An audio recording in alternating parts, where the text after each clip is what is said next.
Welcome to the Vault. Well, the first thing is to alleviate fear and worry, because this is a frightening diagnosis for most parents. Somehow or other, probably the child has started school and has had difficulty, and the mother's been worrying about it. So worry is already present in the family. And part of the problem, too, is we expect children to learn to read, right? As soon as they go to school. And usually the next door neighbor comes over and says, "Oh, Johnny's not reading yet? Mary's doing just great." And so there's fear, there's worry, there's a lot of anxiety. So the first thing is to try to get to know people so that you can relieve some of this anxiety. Then they need to know about the successful dyslexics. They need to know that dyslexia can be a gift, because some of these youngsters are so gifted in other areas than reading, writing. Some of them are fine mathematicians. Einstein didn't learn to talk till he was 7. In fact, they thought he was retarded.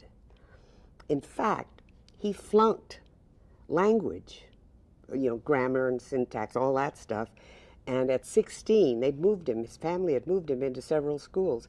And at the age of 16, he went to a little Swiss canton school where the predominant educator of that day in Switzerland was Pestalozzi. And he believed that you learn best through eye. He also believed it needed to be multisensory, but primarily his teachers taught with graphs, with all kinds of photographic and visual means. And that's when Einstein began to learn.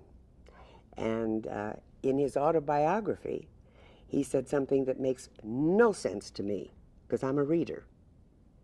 He said that words had no meaning for him, that he thought in visual images. There is a very high incidence of dyslexia among architects, believe it or not, surgeons, sculptors, artists, dancers, cameramen, photographers. These are people who can internalize visual space.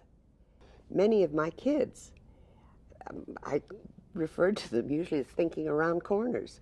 They would get to answers and solutions before I did, because they had this ability to get around some of the inconsequential stuff that I fool around with. I think a lot of parents and teachers seem to feel that self-esteem is something that can be injected. Self-esteem is the result of success.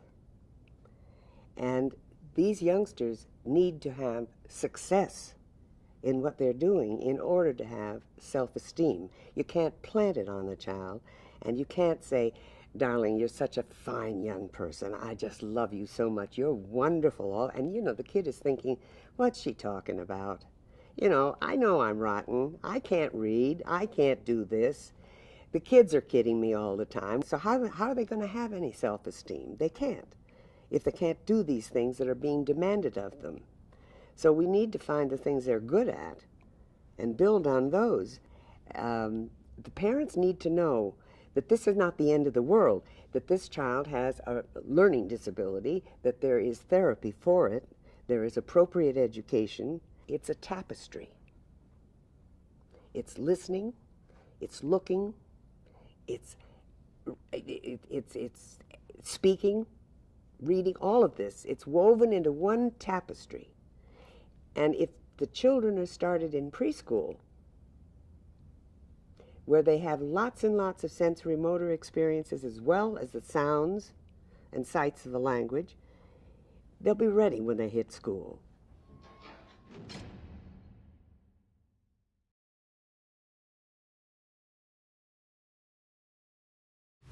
Hi, I'm Harvey Hubble.